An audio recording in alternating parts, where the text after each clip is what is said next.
Hello friends, welcome to Chandravarshini audio stories. నిన్నే ప్రేమిస్తా, ఒక CEO ప్రేమ కథ, పార్ట్ 96. స్టోరీ విన్న వెంటనే లైక్ చేసి కామెంట్ పెట్టండి. అలాగే ఫస్ట్ టైం మా ఛానల్ని చూస్తున్న వాళ్ళు ఎవరైనా ఉంటే దయచేసి వెంటనే సబ్స్క్రైబ్ చేసుకోండి. ఏంటండి, వ్యూవర్షిప్ తగ్గించేశారు? మొన్నటి వరకు నాకు చాలా ధైర్యాన్ని ఇచ్చిన మీరు మళ్ళీ తగ్గించేశారు. డైలీ కామెంట్స్ పెట్టేవాళ్ళు కూడా ఈ మధ్య కామెంట్స్ ఇవ్వటం లేదు. ఇలాగైతే నాకు బూస్టింగ్ ఎవరిస్తారో చెప్పండి. ఇప్పుడు నేను రోజు ఇవ్వడానికి రెడీ అయ్యాను. అలాంటప్పుడు మీరు వెనక్కి తగ్గితే ఎలా? అందుకని ప్లీజ్, ఇక నుంచి నేను డైలీ అప్లోడ్ చేసే మన ప్రతి వీడియోకు 2 to 3K వ్యూవర్షిప్ వచ్చేలాగా నాకు సపోర్ట్ చేయండి. ప్లీజ్ కోఆపరేట్ చేయండి. ఇక మనం స్టోరీలోకి వెళ్ళిపోదాం. అది మన బాస్ దెబ్బంటే. ఒక బిజినెస్ మ్యాన్లా మాత్రమే కాకుండా డానియల్ని బయటకు లాగడంలో ఈ 2 ఇన్సిడెంట్స్ ఎలా వర్కౌట్ అవుతాయో తెలిసి మాస్టర్ మైండ్లో ప్లాన్ చేశాడు అని మనసులో అనుకుంటాడు సంతానం. న్యూస్ చూస్తున్న విజయ్ ఫోన్ తీసి డీసీపీ మహంతోకి కాల్ చేస్తాడు. ఫోన్ కనెక్ట్ అవుతుంది. విరాజ్, నువ్వేనా? ఏం చేసావు రాత్రి? క్వారీ దగ్గర, పార్క్ దగ్గర శవాలు కుప్పలుగా పడున్నాయి. సిటీలో ఈ న్యూస్ మొత్తం మంటలు రేపుతున్నాయి. అందరూ ఒకరినొకరు అడుగుతున్నారు, ఇది ఎవరి పని? విరాజ్, నువ్వేనా అని రఫ్ టోన్లో బేస్ మిక్స్ చేస్తూ అడుగుతాడు డీసీపీ మహంతి. నేనే చేశాను, కానీ అది ఎవ్వరికీ తెలియకూడదు. మహంతి, ఇది నా వార్, కానీ నా పేరు బయటికి రాకూడదు. ఐ థింక్ నువ్వు అర్థం చేసుకున్నావని అనుకుంటున్నాను అని చాలా ప్లెజెంట్గా కూల్గా అంటూనే వాడిగా చెబుతాడు విజయ్. విరాజ్, నువ్వు బిజినెస్ మ్యాన్వి. బిజినెస్ మ్యాన్గా నీ పని చూసుకో. ఇలాంటివి చేస్తే చట్టం ఊరికే చేతులు కట్టుకొని కూర్చోదు. ఇంకా ఎన్ని రోజులు నిన్ను కవర్ చేస్తాను నేను అని కొంచెం కోపంగా అంటాడు మహంతి. Until it's finished. ఈ సిటీలో పటేల్ గ్యాంగ్ ఊపిరి పీల్చుకుంటున్నంత వరకు, ఈ వరల్డ్లో ఆ డానియల్ గాడి కదలికలున్నంత వరకు నా మిషన్ ఆగదు. నీకొక అడ్వాంటేజ్. నేను ఆ వెధవలని నీకు పట్టిస్తే ఆ క్రెడిట్ నీ డిపార్ట్మెంట్దే అవుతుంది. కానీ ఒక మాట గుర్తుపెట్టుకో, నా పేరు ఎక్కడా ఎవరి ద్వారా బయటికి రాకూడదు. బీ కేర్ఫుల్ అని చాలా లో వాయిస్తో, అందులో ఇంటెన్షన్ అండ్ వార్నింగ్ మిక్స్ చేస్తూ అంటాడు విజయ్. విరాజ్, నువ్వు బౌండరీ దాటుతున్నావు. నేను ఫ్రెండ్గా నీకు సపోర్ట్ ఇస్తున్నాను, కానీ నువ్వొక అడుగు తప్పు వేస్తే లా అండ్ ఆర్డర్ ముందు నేను కూడా నిన్ను సేవ్ చేయలేను అని ఇదంతా ఎక్కడికి దారి తీస్తుందోనని లోపల ఫీల్ అవుతూ కొంచెం గట్టిగా ఆందోళనతో అంటాడు మహంత్. అదేరా ఫ్రెండ్షిప్ మహంతి. డోంట్ వరీ, నువ్వు నన్ను సేవ్ చేయాల్సిన అవసరం రాకుండా నేను చూసుకుంటాను.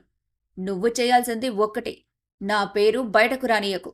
మిగతా పని నేను చేస్తాను, మైండ్ ఇట్ అని కోల్డ్ వాయిస్తో డీసీపీని సైతం వణికిస్తూ ఫోన్ కట్ చేస్తాడు విజయ్. ఇక ఇక్కడ గెస్ట్ హౌస్ దగ్గర స్వప్నిక కళ్ళు ఆ న్యూస్ ఛానల్కి అతుక్కుపోయి ఉంటాయి. అమరేందర్, హేమంత్, జ్యోతిక కూడా కాఫీలు తాగుతూ ఉంటారు. స్క్రీన్ మీద రిపోర్టర్ వాయిస్ వినిపిస్తుంది.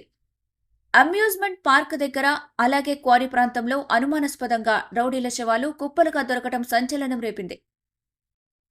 ఇదేంటి, మనల్ని కిడ్నాప్ చేసిన ఆ పటేల్ గురించేనా ఏంటి అని కంగారుగా అంటాడు హేమంత్. అవును హేము, నిజంగానే. స్వప్ని, మరిదిగారేరి? నిన్న డిన్నర్ చేయడానికి కూడా రాలేదు అని కంగారుగా అడుగుతుంది జ్యోతిక. అక్కా, నువ్వు కంగారు పడకు. ఆయన నిన్న వెళ్ళి ఇంకా రాలేదు. ఆయన్ని ఎవ్వరూ ఏం చేయలేరు అని నవ్వుతుంది స్వప్నిక. అలా వాళ్ల ముందు యాక్ట్ చేస్తుంది. కాని ఎప్పుడెప్పుడు విజయ్కి ఫోన్ చేయాలా అని మనసులో ఆరాటపడుతుంది. నాకు తెలిసి దీని వెనుక నా చిన్నల్లుడే ఉండుంటాడు అని మనసులో నవ్వుకుంటాడు అమరేందర్. సరే, నేను ఆఫీస్కి రెడీ అవుతాను అని పైన తన గదిలోకి వెళ్ళి డోర్ దగ్గరగా వేస్తుంది స్వప్నిక. ఆమె వణుకుతుంది. కళ్లల్లో భయం, ఆందోళనతో వెంటనే విజయ్కి కాల్ చేస్తుంది. న్యూస్ చూసావా? అది నువ్వు వెళ్ళిన పార్క్ దగ్గరే కదా? ప్లీజ్ చెప్పు, నువ్వు సేఫ్ కదా అని వణికే గొంతుతో అంటుంది Swapnika. Hey sweetheart, why do you always forget who I am? నిన్ను వదిలి నేనెప్పుడూ ఏ రౌడీ చేతిలో పడను. రిలాక్స్. నువ్వు టెన్షన్ పడితే నా హార్ట్ బీట్ కూడా కన్ఫ్యూజ్ అవుతుంది అని హుషారుగా అల్లరిగా అంటాడు విజయ్. Are you sure? నువ్వు నిజంగానే బాగున్నావా విజయ్? ఇంకా భయంగా అడుగుతుంది Swapnika. More than fine baby. Actually I'm missing you right now. So stop worrying and just come to my office. I want to see you badly అని హస్కీగా అంటాడు విజయ్. ఆఫీస్ అవర్స్ స్టార్ట్ అవుతాయని ఒక గంట ముందే వెళ్ళిపోతాడు సంతానం. తన క్యాబిన్ నుండి పర్సనల్ రూమ్లోకి వెళ్ళి ఫ్రెష్ అవుతాడు విజయ్. అతని గుండె స్వప్నిక కోసం ఆతృతగా కొట్టుకుంటుంది. నిన్న ఈవినింగ్ నుండి ఇప్పటి వరకు స్వప్నికను చూడక దాదాపు 16 అవర్స్ దాటుతుంది. అందుకే స్వప్నికను ఆఫీస్కి తొందరగా రమ్మని చెప్పాడు. స్వప్నిక ఎలివేటర్ నుండి దిగుతుంది. గ్లాస్ డోర్స్ లోపల బ్లాక్ అండ్ బ్లాక్ అవుట్ఫిట్లో షార్ప్ లుక్, కాన్ఫిడెంట్ స్టాన్స్తో ఆ గ్లాస్ క్యాబిన్లో అతని సిల్విట్ కిల్లర్ ప్రెజెన్స్లా కనిపిస్తుంది. స్వప్నిక అతన్ని చూసి క్షణం ఫ్రోజన్ అవుతూ తన హార్ట్ బీట్ పెరుగుతుండగా మెస్మరైజ్ అయి అతని వైపు మెల్లిగా నడుస్తుంది. నాకు తెలుసు నీ కళ్లల్లో నన్ను చూసే ఈ నిమిషం కోసం ఈగర్లీ వెయిటింగ్ అని అల్లరిగా నవ్వుతూ తను కూడా స్లోగా దగ్గరికొస్తాడు. అతని ముఖంపై చిన్న చిన్న దెబ్బల్ని చూసిన స్వప్నిక కళ్లల్లో నీళ్లు తిరుగుతూ ఉండగా బాధపడుతూ విజయ్ చెంపపై చేయి వేస్తుంది. స్వప్నిక ఏదో అనాలనుకుంటుంది, కాని మాటలు రావు. విజయ్ ఆమె చేతిని పట్టుకుని తన వైపు లాగేస్తాడు. ఒక వామ్ హగ్లు స్వప్నికను బంధిస్తాడు. స్వప్నిక హార్ట్ బీట్ మరింత ఫాస్ట్గా కొట్టుకుంటుంది. ఇప్పుడు నువ్విలా కనిపించావు చూడు, నాకోసం నువ్వు చాలా రిస్క్ తీసుకుంటున్నావు. విజయ్, ఇప్పుడు ఈ వరల్డ్ మొత్తం ఏమైనా ఐ డోంట్ కేర్ అని అతని కౌగిలిలో మెల్లగా ఒదిగిపోతుంది. That's the plan sweetheart. The world can wait, but you are mine for ever అని ఆమె చెవికి దగ్గరగా వచ్చి హస్కీగా అంటూ ఆమె జుట్టు వెనక్కి జరిపి చీక్ మీద సాఫ్ట్ కిస్ ఇస్తాడు విజయ్. స్వప్నిక చిరునవ్వుతో కళ్ళు మూసుకుంటుంది. ఏంటి స్వీట్ హార్ట్, నువ్వు దగ్గరగా ఉన్నప్పుడు ఫైవ్ టోన్స్ కూడా మెడిసిన్లా ఫీల్ అవుతున్నాయి. స్టే విత్ మీ ఆల్వేస్ అని రఫ్ రొమాంటిక్ టోన్తో అంటాడు విజయ్. స్వప్నిక విజయ్ను గాఢంగా హక్ చేసుకోగా అతను ఆమెను ఇంకా గట్టిగా కౌగిలించుకుంటాడు. ఆ కౌగిలిలో హార్ట్ బీట్ అతనికి స్పష్టంగా వినిపిస్తుంది. నీకు తెలుసా వైఫీ, నాకోసం నీ కళ్లల్లో కనిపిస్తున్న ఈ tension, how dangerously beautiful you are when you're worried for me అని చాలా మృదువుగా ఆమె జుట్టులో ముఖం దాచుకొని అంటాడు విజయ్. ఏంటి? డేంజరస్లీ బ్యూటిఫుల్ అట అంటే నాకేనా టెన్షన్స్? నీకొక్క టెన్షన్ కూడా లేదా అని పెద్దగా కళ్ళు తెరుస్తూ తడబడుతూ చిన్న స్మైల్ ఇస్తూ అంటుంది. My only tension is how to stop my self from kissing you right now అని తన పెదవులను ఆమె చెవి దగ్గరికి తీసుకెళ్తూ గుసగుసగా అంటాడు విజయ్. స్వప్నిక బ్రీత్ ఆగిపోతుంది. ఆమె చెంపల్లో కెంపులు చేరి ఎర్రబడతాయి. విజయ్ చేతులు ఆమె నడుము వెనుక వైపు జారగా దానికి రిలాక్స్గా అతని షర్ట్ని పట్టుకుంటుంది స్వప్నిక. వావ్ విజయ్, నువ్వేనా ఈ మాట అనేది? ఆఫీస్లో నిన్ను నువ్వు కంట్రోల్ చేసుకోలేవా అని చిన్నగా చిలిపిగా నవ్వుతూ అడుగుతుంది స్వప్నిక. కంట్రోల్? ఎప్పుడైతే నువ్వు నా దగ్గరికి వస్తావో ఐ డోంట్ కంట్రోల్ అని చెప్పి ఆమె నుదుటి మీద ఒక ముద్దు పెడతాడు. తరువాత మెల్లిగా అతని పెదవులు బుగ్గల మీదకు చేరుకుంటాయి. స్వప్నిక కళ్ళు మూసుకుని ఆమెలోని టెన్షన్ని కంప్లీట్గా వదిలేస్తుంది. కమాన్, సే ఇట్ వైఫీ, నువ్వు కూడా నాకిప్పుడు కావాలనిపిస్తోంది విజయ్ అని చెప్పు. మూసుకున్న ఆమె కళ్ళు మీద ముద్దులు పెడుతూ అంటాడు విజయ్. నువ్వు ఎప్పుడిలా ఫోర్స్ చేస్తావు, కానీ yes, I want you close అని గుసగుసగా చెబుతున్న స్వప్నిక బుగ్గల్లో వేడి ఆవిర్లు పుట్టుకొచ్చాయి. వెంటనే విజయ్ ఆమె పెదవులపై సాఫ్ట్గా తన పెదవులని ఆంచుతాడు. మొదట చిన్నగా తడబడుతూ పెట్టిన ముద్దు ఆ తర్వాత ఆమె రెస్పాన్స్తో అది డీప్ అండ్ డీపెస్ట్ కిస్గా మారి ప్యాషనెట్ లిప్లాక్గా మారుతుంది. స్వప్నిక చేతులు అతని షోల్డర్స్ పైకి వెళ్తాయి. విజయ్ ఆమెను కుర్చీ దగ్గరికి స్లోగా పుష్ చేస్తాడు. కానీ ఇంకా కౌగిలిని మాత్రం విడవడు. ఇద్దరికీ లిప్లాక్ మధ్యలో శ్వాస ఆగిపోతుంది. విజయ్ తన పెదవుల్ని విడదీయక స్టిల్ బ్రెత్లెస్ మన స్వప్నిక. నువ్విలా చేస్తే, ఇలా చేస్తే అని ఆయాసపడుతూ అంటుంది స్వప్నిక. "హ్మ్. నేనిలా చేస్తే? టెల్ మీ యార్" అని ఆమె కళ్ళల్లోకి షార్పుగా చూస్తూ అడుగుతాడు. అతనలా అడగటంతో ఆమె కళ్ళు ఒత్తైన మీసకట్టు కింద గులాబీ రంగులా మెరుస్తున్న బీజే లిప్స్పై అలా పడి కిందికి జారిపోతాయి. నే నేను I can never stay angry at you అని తడితో మెరుస్తున్న ఆమె బుల్లి పెదవులు ముడుచుకుంటాయి. గుడ్. బికాజ్ నువ్వు నా నుండి దూరంగా వెళ్ళడానికి నీకు అస్సలు ఛాన్స్ ఇవ్వను. Listen to me for ever అని తనదైన స్టైల్లో స్మైల్ చేస్తూ ఇంటెన్స్ లుక్తో మన పాప బీపీ రేజ్ అయ్యేలా చేస్తాడు విజయబాబు. సడన్గా చైర్ నుండి లేపి తను కూర్చొని ఆమెను తన ఒడిలో కూర్చోబెట్టి జుట్టు వెనక్కి జార్చి ఆమె కళ్ళల్లోకి లోతుగా చూస్తాడు. మళ్ళీ ఒక ప్యాషనెట్ లిప్ లాక్ ఇస్తూ ఈసారి మరింత స్లోగా కిస్ చేస్తూ ఉండిపోతాడు. ఆమె చేతులు అతని ముఖం తాకుతూ ఇద్దరూ ఒకరినొకరు కంప్లీట్గా మర్చిపోతారు. ఇద్దరూ బ్రెత్లెస్ అవ్వడంతో విజయ్ ఆమెను వదిలిపెడతాడు. ఏంటి విజయ్ నువ్వు? This is too much. ఇది ఆఫీస్, ఎవరైనా వస్తే అని సింకుతో అతని భుజం మీద ముఖం పెడుతుంది స్వప్నిక. వస్తే రాని, ఐ డోంట్ కేర్ అని ఆమె బుగ్గపై తన లిప్స్ని బ్రష్ చేస్తూ అంటాడు. తరువాత మెల్లగా ఆమెను లేపి చేతిని పట్టుకొని బయటికి తీసుకెళ్తాడు. స్వప్నిక కొంచెం సిగ్గుతో అతని చేయి గ్రిప్ని వదలకుండా విజయ్ని ఫాలో అవుతుంది. ముంబై అండర్ గ్రౌండ్ సిటీకి దూరంగా అవుట్స్కట్స్లో ఫారెస్ట్ మధ్య బయటే ఒక అబండెంట్ బంగ్లాలా ఉన్న లోపలికి వెళ్తే చాలా హైలీ సొఫిస్టికేటెడ్ పెద్ద మ్యాన్షన్ అది. అందులో ఫస్ట్ ఫ్లోర్లోని ఓ రూమ్లో హాస్పిటల్ ఎక్విప్మెంట్స్ మధ్య బెడ్ రెస్ట్కి ఒరిగి ఉన్న పటేల్ లెఫ్ట్ లెగ్, రైట్ హ్యాండ్కి, తలకి బ్యాండేజెస్ ఉన్నాయి. ఎదురుగా టీవీలో breaking news. Amusement park and quarry వద్ద కుప్పలుగా పడి ఉన్న అతని మనుషుల శవాలు.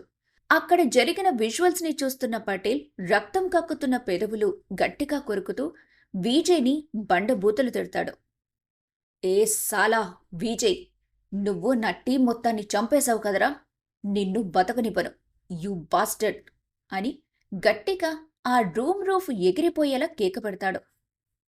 ఆ అరుపులకి అతన్ని చూసుకునే నర్స్ ఫాస్ట్గా వచ్చి, సార్ ప్లీజ్ డోంట్ షౌట్, మీరరిస్తే మీకైన గాయాలు తగ్గవు కదా, ఇంకా ఎక్కువ అవుతాయి. ఇప్పుడు 40 days బెడ్ రెస్ట్ తీసుకుంటే సరిపోతుంది. ఇలా మాటిమాటికి గట్టిగా అరిస్తే మీకు ఇన్నర్లీ తగిలిన గాయాలు బ్లీడ్ అవుతాయి. అప్పుడు ఇంకా ఎక్స్ట్రా 3 months బెడ్ రెస్ట్ తీసుకోవాల్సి ఉంటుంది. బీ కేర్ఫుల్, తర్వాత మీ ఇష్టం అని అతని నడుముకి ఇంజెక్షన్ ఇచ్చి వెళ్ళిపోతుంది. ఛా, మాటిమాటికి ఇదొకరిది. నేను ఇంజూర్ అయి ఒక్కరోజు గడిచిందో లేదో గాని ఇది బాడీ నిండా ఇంజెక్షన్స్ పొడుస్తూనే ఉంది. ఈ యాంపుల్స్ ఇంజెక్షన్స్ చేసే మంటతో చచ్చిపోతున్నాను. మనసులో చాలా గట్టిగా తనని తాను తిట్టుకుంటాడు పటేల్. ఇంతలో పటేల్ బాడీగార్డ్ ఒకడు లోపలికి ఫోన్తో వస్తాడు. బాయ్, సుప్రీం లైన్లో ఉన్నాడు అని చెప్పగానే పటేల్ ఫోన్ తీసుకుంటాడు. అటు నుండి డానియల్ వాయిస్ థండర్లా గర్జిస్తుంది. పటేల్, నీలాంటి బుడ్డోణ్ణి నమ్మి నా ఎంపైర్లో పెట్టుకున్నాను. 20 years బిల్డ్ చేసిన నా సిస్టమ్ ఇది. నీ ఇలాఖాని ఆ విజయ్ గాడి చేతిలో పెట్టి పెంట పెంట చేసేశావు. నీకు బ్రెయిన్ ఉందా? విజయ్ ఒక్కడే అయినా ఫస్ట్ నుండి కేర్ఫుల్గా ఉండమని చెబితే విన్నావా? వాడొక్కడే నీ మొత్తం జట్టుని క్లీన్ స్వీప్ చేశాడు. అవును సుప్రీం, వాడొక బీస్ట్ డెవిల్. విజయ్ డెవిల్ గాడు నా ఎంపైర్ని నాశనం చేశాడు. నా మనుషులను చంపేశాడు. ఇంతవరకు సిటీలో వన్ అండ్ ఓన్లీ నేను చక్రం తిప్పాను. ఇప్పుడు సిటీకి ఏ ముఖం పెట్టుకుని వెళ్ళాలి? ఇన్ని రోజులు భయపడ్డ జనాలు నన్ను చూసి నవ్వుకుంటారు. మళ్ళీ వెళ్తే నా హోల్ అండ్ సోల్ నా ఎంపైర్ని బిల్డప్ చేసుకుని వెళ్ళాలి. ఇప్పుడు ఏం చేయాలో అర్థం కావటం లేదు అని చాలా పెయిన్ తీసుకుని అరుస్తాడు పటేల్. షటప్! ప్రాణాలతో ఉన్న నీ మనుషులు పోలీసుల చేతికి చిక్కితే మన గుట్టు బయటపడేది. అందుకే వాళ్లను నేనే చంపించాను. అవును పటేల్, నీ గ్యాంగ్ని నేనే లేపేశాను. మన మాఫియా సీక్రెట్స్ బయటికి రావడం కన్నా వాళ్లని నేనే చాప్ చేయించాను. డానియల్ క్రూయల్ మెంటాలిటీ తెలిసిన పటేల్ కళ్ళు చెమ్మగిల్లుతాయి. కాని ఏడవలేడు. ఫ్రస్ట్రేషన్లో గోడకు ఒక్క పంచేస్తాడు. ఓకే సుప్రీ, మన ఫ్యాక్ట్స్ గురించి చెప్పు. అట్లీస్ట్ అతను అక్కడికొస్తాడా లేదా అని డెస్పరేట్గా అడుగుతాడు పటేల్. నీలాంటి సాలా బుద్ధిలేనివాడి కోసం ఫ్యాక్ట్స్ని ఇప్పుడు ఇండియాకి పంపించను. నీ ఫెయిల్యూర్ వల్ల వాడు పనులు చేయలేడు. ఫ్యాక్ట్స్ వేరే అసైన్మెంట్లో ఉన్నాడు. అప్పట్లో అతనికి ఫేస్ చూపే కండిషన్లు లేవు నువ్వు. ఈ అసైన్మెంట్ విషయంలో నాకు విజయ్కి ముందు నుండే టగ్ ఆఫ్ వార్ ఉంది అని ఓర్చుకోలేని కోపంతో అంటాడు డానియల్. అవును సుప్రీం, విజయ్ గాడు ఒక బిజినెస్ మ్యాన్. వాడు ఇంటర్నేషనల్ మాఫియా డాన్ కాదు. అలాగే సిబిఐ కాదు, పొలిటీషియన్ కాదు. విజయ్ని చూస్తే చాలా డీసెన్సీగా ఉంటాడు. అలాంటి వాడికి మీకు ఎలా ఈ గొడవలు అవి అని తరువాత ఏమడగాలో అర్థం కాక అడిగిపోతాడు Patel. Some years back story ఇది. దీనికి ఒక ఫ్లాష్ బ్యాక్ ఉందలే. ఇప్పుడు మన ఈ సిచ్యువేషన్కి అందులో ఇన్వాల్వ్ అయిన ఆ బిచ్ యామి కూడా ఒక రీజన్. అది ఇండియాకొచ్చి విజయ్ని గెలక్కపోతే మనం ఇప్పుడు పెట్టుకున్న అసైన్మెంట్ ఈజీగా అయ్యేది. ఆ స్టూపిడ్ లేడీ వచ్చి ఏదో చేయాలనుకుని ఇంకేదో చేసి వాడికి దొరికిపోయింది అని తన ఫ్రస్ట్రేషన్ మొత్తం కోపంలా కక్కుతాడు డానియల్. అప్పుడే డానియల్ ఫోన్ వైబ్రేట్ అవుతుంది. స్క్రీన్పై ఫ్యాక్స్. నేమ్ చూసిన డానియల్ స్మైల్ చేస్తూ, నిన్ను ఇంకో 4 దొబ్బులు పెడదామనుకున్నా, కానీ ఇంపార్టెంట్ కాల్ వచ్చింది. టేక్ రెస్ట్ పటేల్, తర్వాత మాట్లాడతాను అని కాల్ కట్ చేస్తాడు డానియల్. వెంటనే ఫ్యాక్స్కి కాల్ చేస్తాడు Daniel. I just landed in Kerala supreme, alone. No one knows I'm here అని మెల్లిగా చాలా కూల్గా చెప్తాడు ఫ్యాక్స్. Be careful Fax. షాడోలో కదలాలి. హైదరాబాద్లో పటేల్ గ్యాంగ్కి పట్టిన గతి ఏ చిన్న తేడా వచ్చినా నీ గ్యాంగ్కి అదే పడుతుంది. ఆ విజయ్ గాడు ఒక్కడే సిటీ మొత్తాన్ని ఫైర్లోకి నెట్టాడు. Don't underestimate that bastard. ఒక్క రాంగ్ స్టెప్ ఆ బిచ్ యామీని నేను చెప్పిన వెంటనే ఇక్కడికి మా దగ్గరికి పంపించుంటే ఈ పెంట కదిలేదే కాదు. దీనికి ఒక్క స్టూపిడ్ పటేల్ గాడే కాదు, నువ్వు కూడా. ఇప్పుడు నీకు అప్పచెప్పిన ఈ అసైన్మెంట్ ఫెయిల్ అయితే నీ ఎంపైర్ కూడా స్మాష్ అవుతుంది. నాకు తెలిసి ఇప్పుడు మనం చేసే ఈ అసైన్మెంట్ కూడా వాడికి తెలిసే ఉంటుంది. అందుకే బీ కేర్ఫుల్ అని పళ్ళు కొరుకుతూ గట్టిగా వార్నింగ్ ఇస్తూ ఫ్యాక్స్కి మరో మాట మాట్లాడడానికి అవకాశం ఇవ్వకుండా ఫోన్ కట్ చేస్తాడు డానియల్. అటువైపు ఉన్న ఫ్యాక్స్ ఆ మాటలు విని సైలెంట్గా ఊపిరి వదులుతాడు. విజయ్ని మహంతి సేవ్ చేస్తాడా, లేక దీని వెనుక విజయ్ ఉన్నట్టుగా మీడియాకు తెలుస్తుందా? లాస్య గురించి స్వప్నిక విజయ్కి చెబుతుందా? అతని హెల్ప్ అడుగుతుందా? ఇప్పుడు ఫ్యాక్స్ ఏ అసైన్మెంట్ గురించి కేరళకొచ్చాడు? ఇప్పుడు విజయ్ ఏం చేస్తాడు? ఇంతకీ స్వప్నికని విజయ్ ఎక్కడికి తీసుకెళ్లాడు? వీటి గురించి తెలుసుకోవడానికి తరువాతి పార్ట్ వినండి. విన్న తర్వాత లైక్ చేసి కామెంట్ పెట్టండి.